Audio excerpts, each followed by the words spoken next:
Fundação Roberto Marinho apresenta Globo Ciência.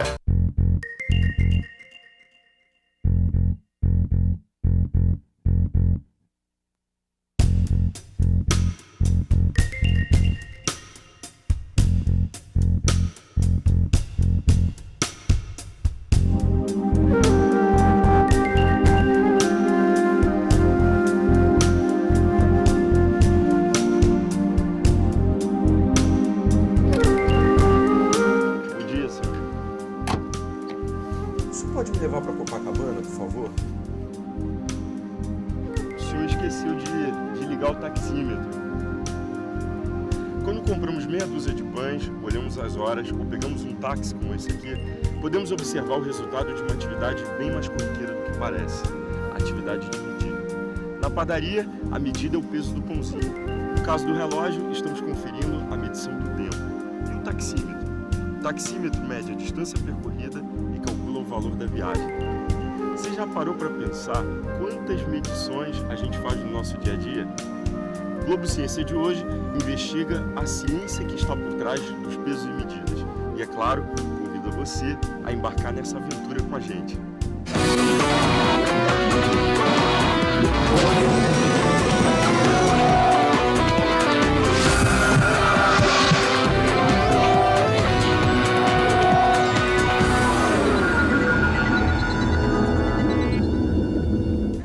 A história dos pesos e medidas tem um lance curioso e que vale a pena vocês saberem. O sistema métrico decimal que a gente usa até hoje foi criado em 1790 pelos franceses. Ele representou uma mudança radical nos padrões de medidas da época. Na época do Império, o Brasil usava uma grande quantidade de pesos e medidas. Tinha a braça, a légua, a arroba, o côvado, o feixe, a libra, o grão, o mulo, a onça, o quintal e muitos outros. O sistema métrico decimal foi adotado em 1872, mas em todo o país permaneceram em uso os sistemas tradicionais de medidas.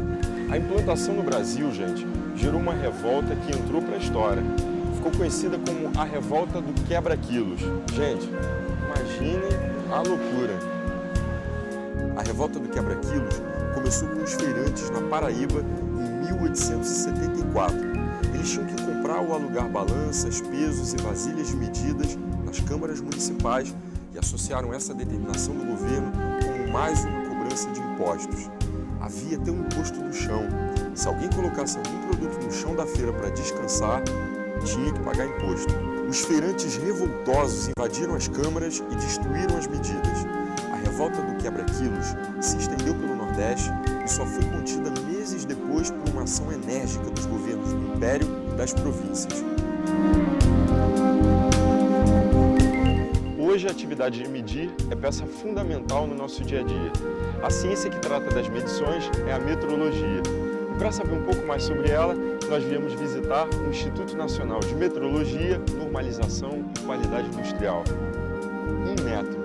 Sabe aquele metro que a gente encontra nas embalagens de alguns produtos que a gente compra? Vem cá. Eu vou conversar com o Luiz Carlos Gomes, ele é diretor de Metrologia Legal daqui do Inmetro. Tudo bem, Luiz Carlos? Tudo bom. O que vocês medem aqui? Nós medimos uma série de grandezas, grandezas físicas e químicas. Quais são os tipos de instrumentos que vocês usam aqui? São muito variados. Nós temos instrumentos na área elétrica, por exemplo, nós temos padrões de tensão, de corrente. Na área da mecânica, nós temos padrões de força, nós temos padrões na área química, nós temos padrões em diversas áreas. Na área de acústica, temos vários instrumentos, padrões ligados a ações, à parte de acústica. Esse laboratório aqui é um laboratório de ensaios acústicos do Inmetro e nós estamos especificamente na câmara reverberante, onde a gente costuma fazer medições de níveis de potência sonoras de equipamentos, ou de fontes sonoras de referência ou eletrodomésticos, né? O princípio é nós temos um ambiente aqui do lado especial, em que tem um número de microfones espalhado no volume da sala. Esse sinal dos microfones, eles vêm até um equipamento de condicionar, para condicionar os sinais, e desse condicionador ele vem para um analisador de bandas de frequência, e ilustrado como aqui, em que cada nível por cada frequência é mostrado por uma altura de barra.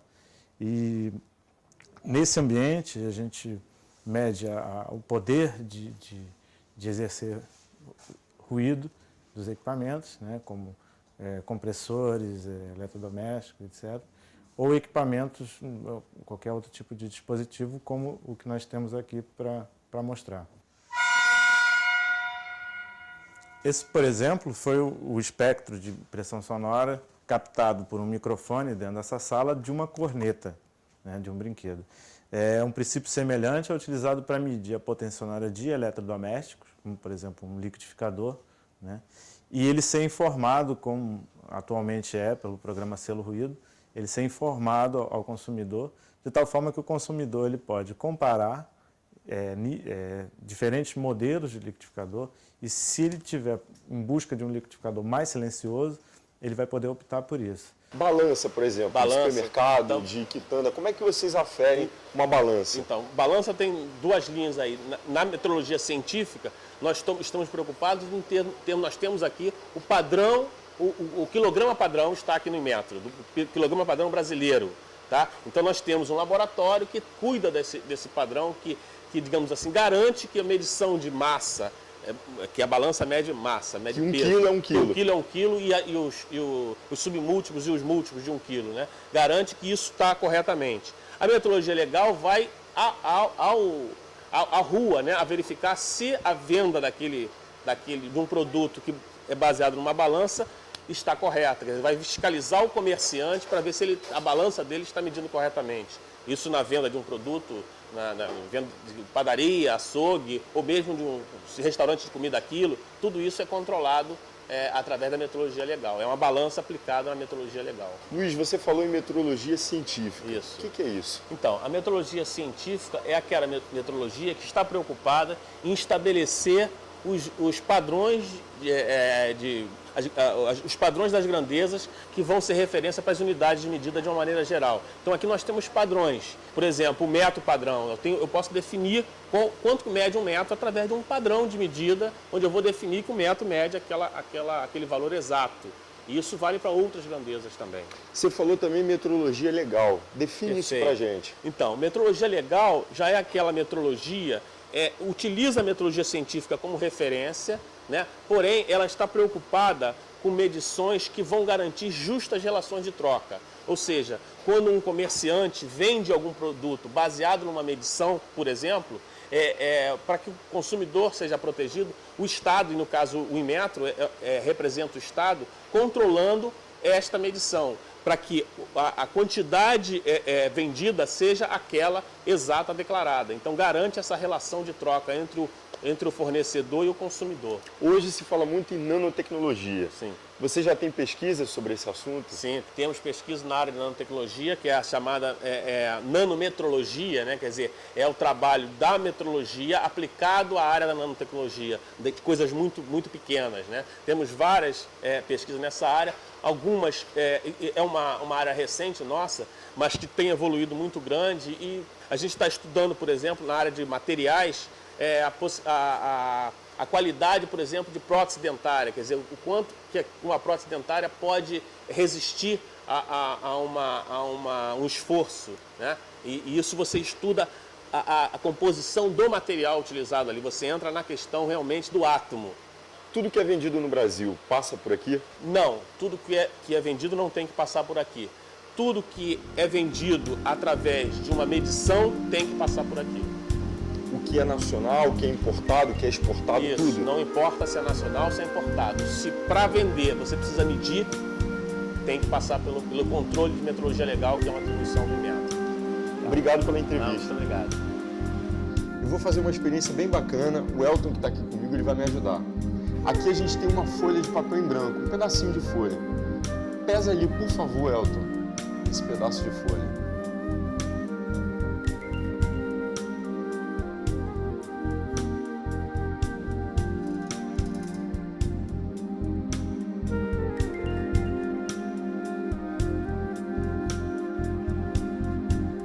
Gente, ó, deu 139,28 miligramas. Agora tira aquele papel dali, por favor, Elton.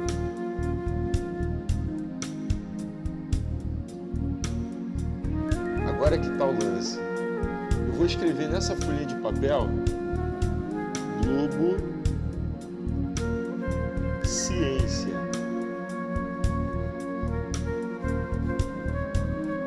E o Elton vai fazer uma nova pesagem.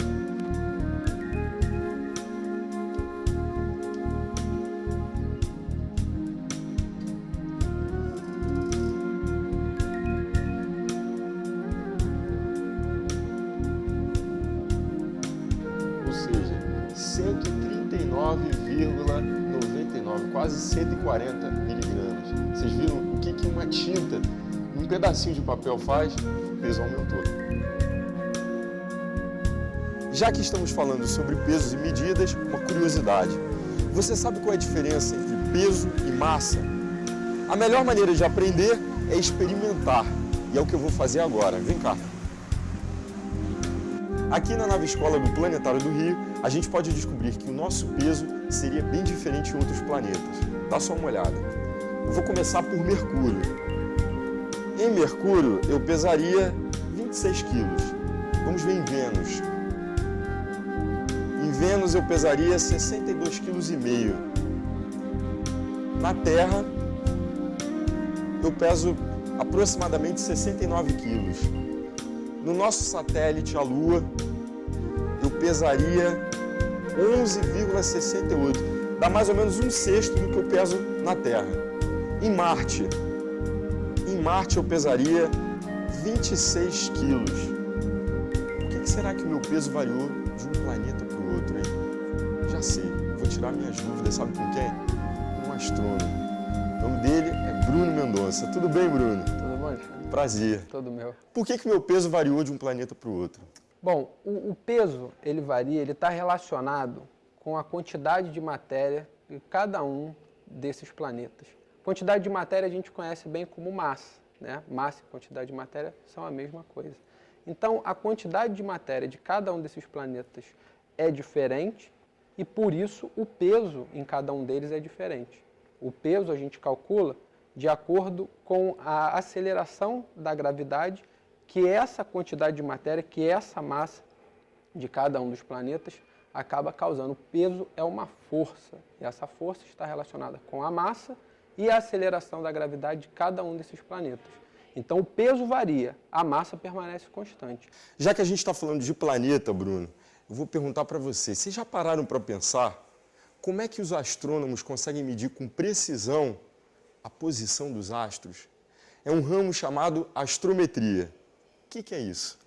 Bom, como você bem disse, a astrometria é um ramo da astronomia que estuda a questão das posições, dos movimentos planetários e coisas do gênero. Quer dizer, no passado era algo bastante importante e hoje, com o avanço tecnológico, a gente tem utilizado bastante esse tipo de recurso para recorrer ainda a precisões ainda maiores para estudar e nos permitir conhecer ainda mais esse tipo de posicionamento. Quer dizer, uma invenção da antiguidade e que persiste até hoje. Exatamente. Essa escala de magnitude, ela sofreu algumas modificações, mas até hoje a gente utiliza em astronomia as magnitudes das estrelas, ainda com um resquício do que o Hipparco deixou aí de herança para a gente. Como é que a tecnologia traz benefícios para a astrometria? Pois é, como eu disse,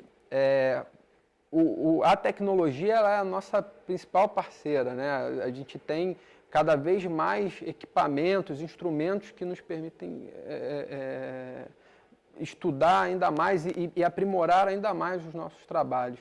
Então, se a gente for falar de telescópios, os telescópios estão cada vez melhores, cada vez mais interagindo com o nosso trabalho, nos fornecendo informações de maneira muito bem trabalhada, já não mais de maneira bruta. A gente ainda precisa lapidar um pouco da informação, mas a informação hoje já vem com uma qualidade muito melhor.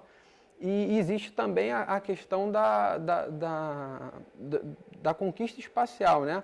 Depois que tudo isso aconteceu, a gente tem aí o advento dos telescópios espaciais e, como eu já mencionei, o telescópio espacial Hipparcos, que nos permitiu avançar muito na questão da astrometria. A gente hoje tem o conhecimento de milhões de estrelas com uma precisão muito satisfatória e a tendência é aumentar cada vez mais. Já existem planos para o lançamento de um próximo, assim como foi o caso do telescópio espacial Hubble, que contribuiu bastante, mas já se pensa numa geração seguinte. O Hipparcos não vai ficar atrás, a gente já tem planos de melhorar ainda mais, aproveitando aí a tecnologia. E só avanços, descobertas. Ainda bem, né? Se encaminha a humanidade. Obrigado pela entrevista. Adorei a nave-mãe aqui do planetário. Muito bom.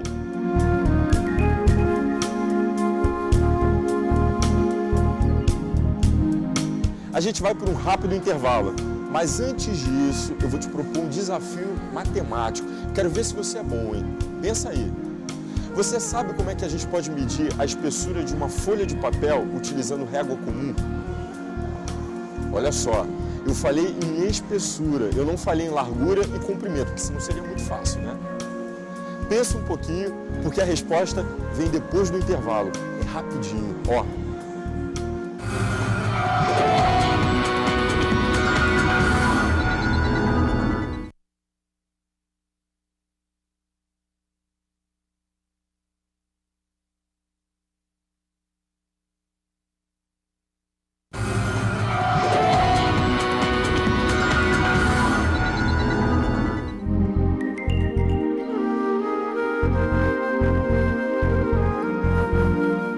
O Ciência de hoje investiga a ciência que está por trás dos pesos e medidas.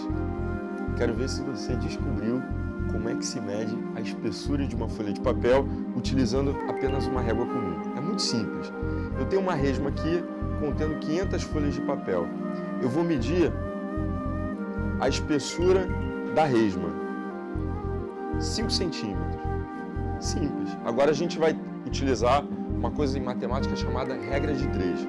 Eu vou para a calculadora, se eu encontrei um valor total de 5 centímetros, eu divido 5 pelo número total, 500. Encontrei 0,01 centímetro. Isso significa que a espessura de uma folha de papel, essa espessurazinha aqui pequenininha, ela mede 1/100º de centímetro. Medir a espessura de uma folha de papel parece ser bem fácil, mas eu vou propor um outro desafio para você. Como é que a gente pode medir a ação do homem no aquecimento global do meio ambiente? Como é que os cientistas podem fazer projeções sobre o futuro do nosso planeta? Será que a gente pode confiar nos números quando a gente fala de meio ambiente? Eu vou entrevistar o professor Emílio Larrovere, ele é coordenador do Laboratório Interdisciplinar de Meio Ambiente aqui da COP, UFRJ. Tudo bem, Emílio? Tudo bem. Tudo ótimo. Como é que os cientistas conseguem estimar que a temperatura da Terra subirá um número determinado de graus caso a emissão de gases de efeito estufa continue aí nesse ritmo atual? Primeiro temos que estudar o que aconteceu no passado. No passado, os gases de efeito estufa, como o gás carbônico, foram se acumulando na atmosfera. A gente sabe que eles, com isso, aquecem o ar que está em torno da Terra. Agora, quanto? Quanto gás a gente já mandou para a atmosfera? Isso os cientistas sabem perfurando as camadas de gelo no Ártico.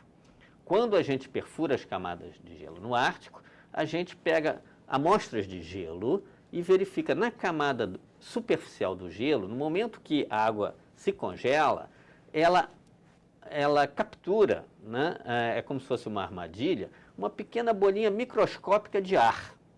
Hoje os cientistas podem fazer uma análise num aparelho cromatógrafo de gases para ver a composição dos gases. Isso nos diz exatamente como que era a composição do ar na Terra em 1800, em 1850, antes que a gente tivesse termômetros que medissem e fossem anotados direitinho os registros. Então, com essas amostras, a gente sabe pela profundidade, quanto mais profundo, mais antigo. Existem métodos também, como métodos do carbono 14, da radioatividade, que também são usados em arqueologia, por exemplo, que nos dão a data precisa. Quando que aquele gelo se formou e quando que aquela bolinha de ar se formou. Então, com isso, a gente sabe que está, sim, aumentando a concentração desses gases na atmosfera desde que o homem começou a queimar carvão no início da Revolução Industrial. Então, Então a gente sabe que realmente é por causa dessa queima de carvão, depois de petróleo e agora gás natural também, que a gente tem um aumento da concentração desses gases que então vão aquecer a atmosfera. Já que você falou sobre o passado, quais são as mais recentes projeções sobre o aumento da temperatura na Terra? O relatório dos cientistas, que foi publicado este ano, agora em 2007, do IPCC, o painel de cientistas, fala que as projeções para o aumento da temperatura estão entre 2 e 4,5 graus centígrados. Naturalmente, o futuro é incerto, a gente não sabe. Pode parecer pouco, 2 ou 4,5, mas é bom lembrar que a diferença entre um período glacial, em que a Terra fica toda gelada, e um período como o que a gente vive hoje, normal, é de poucos graus na média, né? Essa média, na verdade, esconde grandes flutuações. Então, 2 a 4 graus é muito, né? Então, isso, obviamente, vai depender de, primeiro, quanto vai crescer a população, quanto vai crescer a economia mundial, quanto que a economia mundial vai demandar de energia e de onde vai vir essa energia.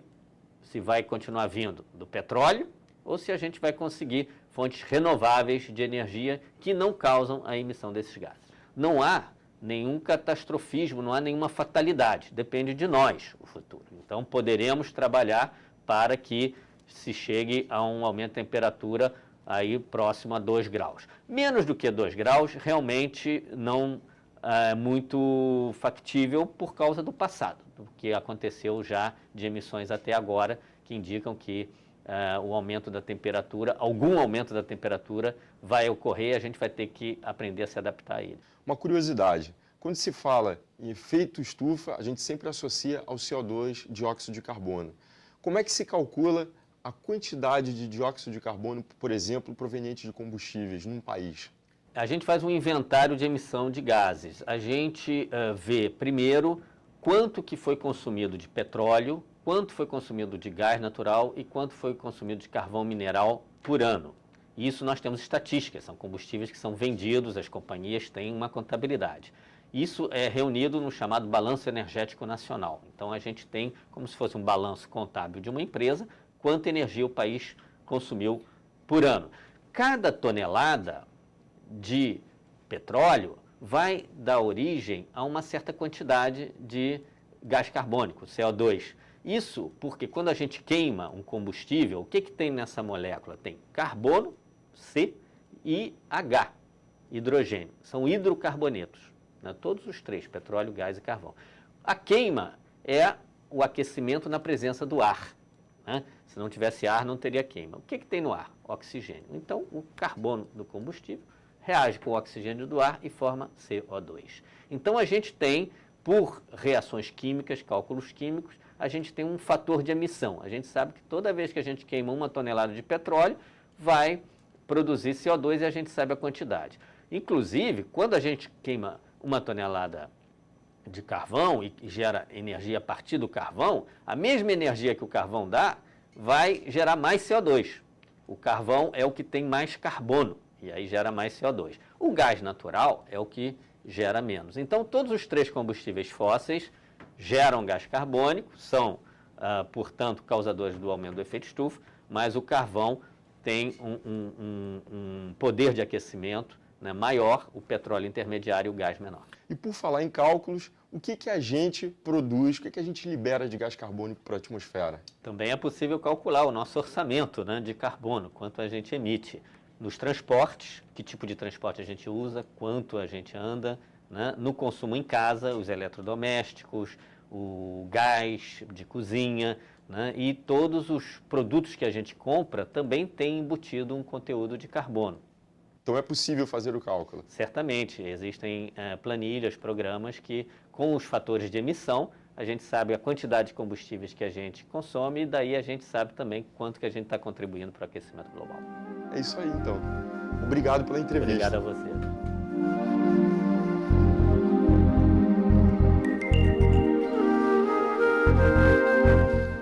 A nossa viagem pelo mundo dos pesos e medidas está terminando. E você, hein?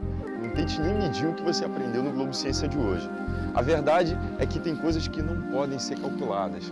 Como é que a gente pode medir o conhecimento e a sabedoria? Como medir sentimentos como o amor, a amizade, a lealdade? Medir no sentido literal da palavra é impossível nesses casos. Mas vamos sair um pouco do universo da matemática e vamos pensar um pouco no íntimo de cada um de nós. É aqui, ó, que existe uma balança subjetiva que a todo tempo está pesando esse e outros valores. Por isso, gente, que a vida não é tão simples como 2 e 2 são 4. Até a próxima.